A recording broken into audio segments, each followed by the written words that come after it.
உலக தமிழர்களுக்கு வணக்கம். நான் உங்கள் வெங்கிரத்னம்.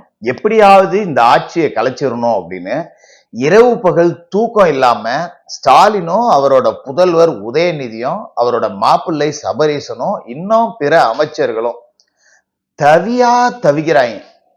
தூங்க போனா கூட படுத்துக்கிட்டு ஆட்சியை கலைக்கணும், ஆட்சியை கலைக்கணும், ஆட்சியை கலைக்கணும், ஆட்சியை கலைக்கணும்டா, ஆட்சியை கலைக்கணும்டா, இப்படிதான் தூங்குறாங்களாம். சாப்பிட்டுக்கிட்டு இருந்தாலும் எப்படியோ ஆட்சி கலைக்கணும் இப்படிதான் சாப்பிடுறாங்களாம். நான் விளையாட்டுக்கு சொல்லுங்க, உண்மையிலேயே நான் சும்மா நக்கல் நையாண்டியெல்லாம் சொல்ல.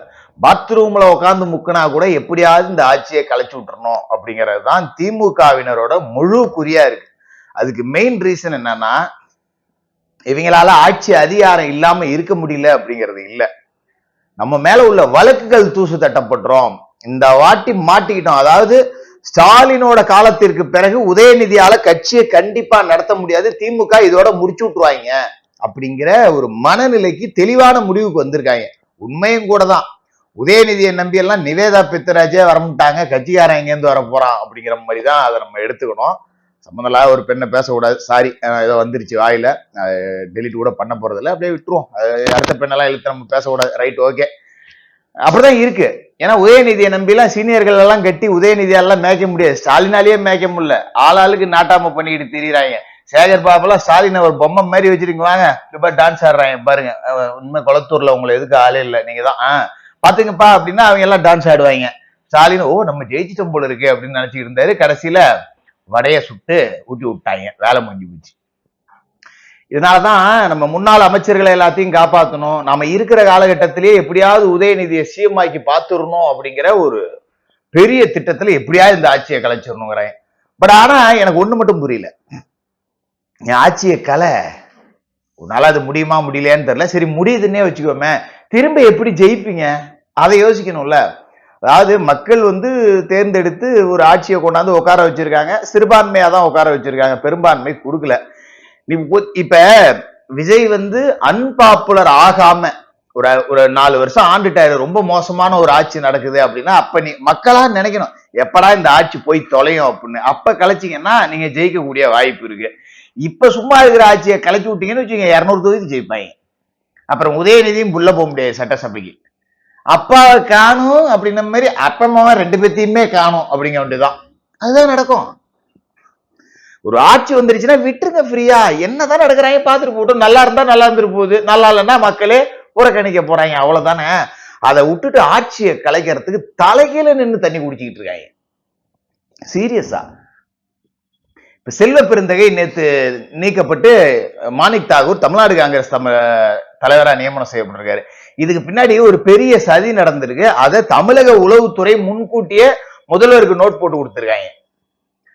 இந்த மேட்டர் எல்லாம் தெரிஞ்சுதான் நேரா டெல்லியில போய் பார்த்து, டெல்லிலாம் போகல, போன்லயே பேசி இது மாதிரி நடக்குது அப்படிங்கவும் தான் தனக்கு தோதான ஒரு ஆளா இருக்கணும் அப்படின்னு ராகுல் நம்பிதான் மாணிக் தாகூரை போட்டுட்டு செல்வ பெருந்தையை தூக்கியிருக்காங்க. செல்வ பெருந்தையை அப்படியே பெருந்தன்மையா ராஜினாமா பண்ணிட்டு போன மாதிரி போவாப்புல, அதெல்லாம் கிடையாது, தூக்கி கடாச போறாங்கிறது தெரிஞ்சு போச்சு. அதான் உண்மை.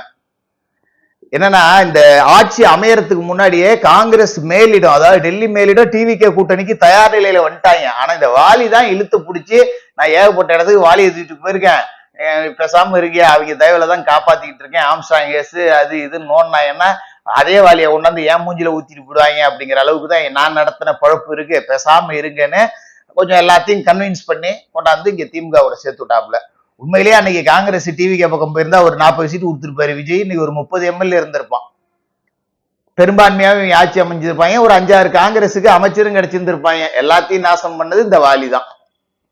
இப்ப இதை தூக்கி போட்டாங்க. இதை தமிழக முதல்வர் விஜய் தான் ஏற்கனவே ராகுலுக்கு போன் பண்ணி இந்த மாதிரி இந்த ஆளு செட்டிங் போட்டுட்டு இருக்கான், இன்னும் திமுகவோட புல் தொடர்புல இருக்காரு, இங்க அரசுல நடக்கிற எல்லா விஷயங்களுமே திமுகவுக்கு தெரிய வருது இந்த ஆள் மூலியமா, அதனால இது சரி வராதுன்னு சொல்லியிருக்காப்புல. இதுதான் விஜய் சவுக்கு கொடுத்த பரிசுன்னு நாம எடுத்துக்கலாம். உண்மையிலேயே அதுதான் தலைப்பு வச்சிருக்கேன், சவுக்கு சங்கர் அவர்களுக்கு விஜய் கொடுத்த பரிசுன்னு இதை எடுத்து வச்சுக்கலாம், வாலியை தூக்கி வெளியே கடாசுனது.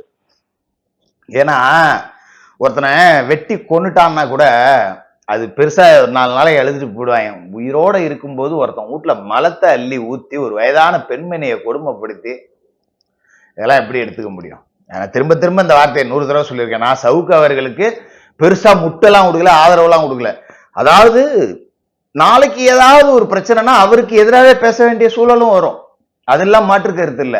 இஷ்யூ பேஸ்ல தான் ஒருத்தர் ஆதரிக்கிறதும் ஒருத்தரை ஆதரிக்காததும். நம்ம டிவிக்காவே எத்தனை இடத்துல ஆதரிச்சிருக்கோம், எத்தனை இடத்துல எதிர்த்திருக்கோம். இந்த விஷயத்துல இவங்க பண்ணது சரியா? ஆமா சரி, நல்லா பண்றாங்க, ஓகே. கரப்ஷன் ஃப்ரீ கவர்மெண்டா, ஓகே, ஓரளவுக்கு நல்லா பண்றாங்க. தப்புன்னா தப்புன்னு தான் பேசுவோம். அதே மாதிரிதான் சவுக்குக்கும். ஆனா சவுக்கு சங்கருக்கு நடந்தது கொடுமை. அதுக்கு ஒரு நல்ல பரிசா நேற்று செல்வ பெருந்தையை தூக்கி வெளியே வீசப்பட்டிருக்காரு. அதுல இன்னொரு பியூட்டி என்னன்னா, நேத்து தான் சவுக்கு மீடியா ரொம்ப நாளைக்கு பிறகு உட்காந்து அவங்க நிகழ்ச்சியை ஒளிபரப்புனாங்க. பரவாயில்ல, பார்க்க சந்தோஷமா இருந்தது. பாடுபட்டாங்க அந்த சின்ன பசங்க எல்லாம், பாவம், ரொம்ப கஷ்டம். இந்த பிரசாத், இந்த நிதிஷ் பையன் ரொம்ப கஷ்டப்படுற குடும்பம். அவங்க எல்லாம் கூட்டு போய் 15 விளக்கு 10 விளக்குன்னா அதெல்லாம் வாங்கி பார்த்தாதான் தெரியும். ஒரு நாளைக்கு கோர்ட்டுக்கு போனோம்னா கூச்சமே பட மாட்டாங்க. 1 மணி நேரம் நிப்போம். நம்ம 27-12 வாப்பா அப்படின்றாங்க. 30 நாள் தள்ளி வைக்கிறதுக்கு ஒரு அப்படிங்கிற நேரத்துக்கு உள்ள நிக்கிறதுக்கு நாம 2 மணி நேரம் நிக்கணும். சில நேரம் காலையில கூப்பிட்டு பார்த்துட்டு பாஸ் ஓவர் வெளில நில்லுன்றோம். 5 மணி வரைக்கும் அங்கதான் நிக்கணும், வேற வழியே கிடையாது. 5 மணி ஆகிறப்ப நம்மளை கூப்பிட்டு இன்னொரு தேதி கொடுத்து வாப்பான்றாங்க. இதை காலையிலேயே சொல்லக்கூடாதாயா அப்படிங்கிற மாதிரிதான் கோர்ட்டு நடவடிக்கை இருக்கும். பொழப்பே போயிடும். அதனால நேத்து அந்த இடத்துல அவங்க மறுபடியும் அந்த அரட்டையை நடத்தும் போது செல்வ பெருந்தகை தன்னோட பதவியில இல்ல அப்படிங்கிறது விஜய், ராகுல் காந்தி இருவரும் சேர்ந்து சவுக்குக்கு கொடுத்த ஒரு பரிசு அப்படின்னே வச்சுக்கலாம். ஒரு உயிரே போயிருக்குல்ல, பெத்த தாயோட உயிரே போயிருக்கு அப்படிங்கிறப்ப அது பாதிப்பு ரொம்ப பெருசு. ஏன்னா மீட்க முடியாத பேரில் இப்ப ஒரு 10 லட்சம் காணா போச்சுன்னா எடுத்துக்கலாம் திரும்ப. இந்த ஆபீஸ்ல கம்ப்யூட்டர் எல்லாம் தூக்கி விட்டானுங்க, அதை கூட சம்பாரிச்சு வாங்கிக்கலாம். நீ எவ்வளவு சம்பாரிச்சாலும் இனிமே அவங்க அம்மா வாங்க முடியுமா? கடைசி நேரத்துல உட்காந்து பக்கத்துல உன்னால கை கட்டி அவங்களுக்கு பணிவிடை செஞ்சுக்கிட்டு பாதுகாத்துக்கிட்டு இருக்க முடிஞ்சுதா? இல்ல. அப்படி ஒரு கொடுமையை நடத்தின செல்வ பெருந்தகை மாதிரியான நபர்கள்லாம் அழிஞ்சு ஒளியணும். அதுதான் இந்த சமூகத்துக்கு ஒரு நல்லதா இருக்கும். இதுல செல்வ பெருந்தகை ஆட்சியை கலைக்கிறதுக்கு என்ன வேலை பார்த்துட்டு இருக்காருன்னா, காங்கிரஸ் தலைவரா இருந்துகிட்டு இருக்கிற எம்எல்ஏக்கள் எல்லாத்தையும் தூக்கிட்டு திமுகவுக்கு போயிடலான்னு ஒரு செட்டிங் போட்டு பிளான் போட்டாப்ல. ஆனா 2 பேர் மினிஸ்டர் ஆயிட்டாங்கல்ல, அந்த மினிஸ்டர் ஆகாத 3 பேர் இருக்காங்கல்ல, அவங்க இப்ப செல்வ பெருந்தகை பேச்சை கேட்டுக்கிட்டு திமுக பக்கத்துக்கு சாயறதுக்கு தயாரா இருந்தாங்க. அதை தான் ஸ்மெல் பண்ணி கரெக்டா கண்டுபிடிச்சு வாலிய உள்ள வச்சிருந்தோம், வீட்டுக்குள்ளேயே ஊத்தினாலும் ஊத்தி போவோம், தூக்கி வெள்ள கிடாசு அப்படின்னு சொல்லி வெள்ள கிடாசி இருக்காங்க. அதுதான் உண்மையிலேயே அங்க நடந்திருக்கு, வேற ஒண்ணுமே கிடையாது. இதுதான் சவுக்கு சங்கர் அவர்களுக்கு உண்மையிலேயே கிடைச்ச ஒரு நல்ல பரிசு அப்படின்னு நாம எடுத்துக்கலாம். அது மாதிரி இடைத்தேர்தல் ரொம்ப சாதாரணமா விஜய் அவர்கள் எதிர்பார்த்த மாதிரி இருக்காது அப்படிங்கிற மாதிரி தான் கள நிலவரம் அப்படிங்கிறது போயிட்டு இருக்கு. சீமான் அவர்களை பொது வேட்பாளரா நிறுத்தக்கூடிய பேச்சுவார்த்தை போறதா சொல்லுது. பட் இதுல எந்த அளவு உண்மை இருக்குன்னு தெரியல. ஆனா என்னுடைய பர்சனல் பார்வையில சீமான் மாதிரியான நபர்கள் சட்டசபைக்குள்ள போகணும், அடிச்சு சொல்றேன், போகணும். ஏன் அப்படின்னா அப்பதான் சட்டசபை ரொம்ப ஆரோக்கியமா இருக்கும். அதாவது உங்களுக்கு ஒரு உதாரணம் சொல்லட்டுங்களா?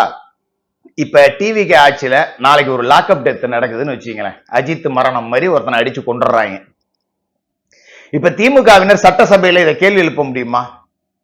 அதிமுகவினர் கேள்வி எழுப்ப முடியுமா? திமுகவினர் கேள்வி எழுப்பிச்சா நீங்க விக்னா என்கின்ற விக்னேஷ் மரணத்திலிருந்து அஜித்குமார் மரணம் வரைக்கும் எடுத்து திமுகவினர் பதிலடி கொடுப்பாங்க. ஏன் உங்க ஆட்சியில மட்டும் யோக்கியமா நீங்க நடக்கலையா, போலியா, வரலையான்னு. அதிமுகவினர் பேசினாங்கன்னா டிவிகேவினர் சாத்தாங்குளம் ஜெயராஜ் பென்னிக்ஸ் பதிலடி கொடுப்பாங்க. பட் அந்த லாக்அப் டெத் இனிமே நடக்கக்கூடாது அப்படிங்கிற வாதம், அதற்கான முன்னெடுப்பு அங்க இல்லாமலே போயிடும்.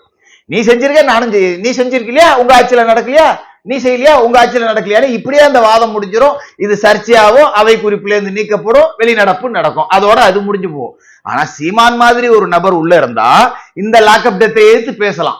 ஏன்னா உன் ஆட்சியில லாக்அப் டெத் நடந்ததுன்னு சீமான் கிட்ட பேச முடியாது, ஏன்னா அவர் ஆட்சியில இல்ல.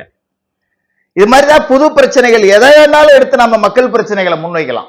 ஒரு பாலியல் வன்கொடுமை நடக்குதுன்னா சீமான் நேரடியா உட்காந்து பேச முடியும். இப்ப இவங்க பேச முடியாது. இவங்க பேசணும்னா அவங்க பொள்ளாச்சி வழக்கும்பாங்க, இவங்க அண்ணா பல்கலைக்கழக வழக்கும்பாங்க.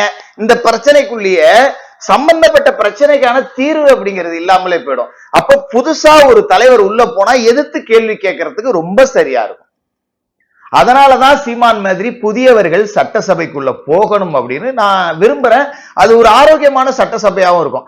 2வது, சீமானோட சித்தாந்தங்கள்லாம் ரொம்ப நல்லா இருக்கும். நமக்கு நாம் தமிழர் கட்சி மேலேயே 1008 மாற்று கருத்து இருக்கு. ஆக்கபூர்வமான யோசனைகள் சொல்லக்கூடிய நபரா, அதற்கான அரசியல் அறிவு உள்ள ஒரு நபரா சீமான் இருப்பார். இயற்கையா இருக்கட்டும், பொருளாதாரமா இருக்கட்டும், தற்சார்பா இருக்கட்டும், இயற்கை வளங்களை பாதுகாக்கிறதா இருக்கட்டும், வனவளங்களை பாதுகாக்கிறதா இருக்கட்டும், இப்படி எல்லா விஷயத்திலையுமே சீமான் மாதிரியான ஒரு நபர்களுடைய வழிகாட்டுதல் சட்டசபையில தேவை அப்படின்னு நான் நினைக்கிறேன். அதுக்காக சீமான் மாதிரியான ஆட்கள் ஜெயிக்கணும் அப்படின்னு நினைக்கிறேன். அதே மாதிரி பல இடங்களுக்கும் வேட்பாளர்கள் அப்படிங்கிறவங்க கடுமையா நிறுத்தக்கூடிய வேலைகள் தான் நடக்குது. பொது வேட்பாளர் அப்படிங்கிறது எடுபடுமான்னு தெரியல. பொது வேட்பாளர்ங்கிற பேச்சுவார்த்தை போகல இன்ன வரைக்கும். ஆனா யூக அடிப்படையில அங்க ஒண்ணு இங்க ஒண்ணுமா ஓடிக்கிட்டு இருக்கு. பட் அது எந்த அளவுக்கு உண்மை அப்படிங்கிறது தெரியல. என்னுடைய தனிப்பட்ட கருத்து, சீமான் மாதிரியான ஒரு நபர் சட்டசபைக்குள்ள இருந்தா சட்டசபையில ஆரோக்கியமான விவாதங்கள் நடக்கும், நல்ல சுவாரஸ்யமாவும் இருக்கும். அரசியலுக்கும் அதுதான் நல்லது, தமிழ்நாட்டுக்கும் அதுதான் நல்லது. நடக்குதான்னு பார்ப்போம். தொடர்ந்து பேசுவோம்.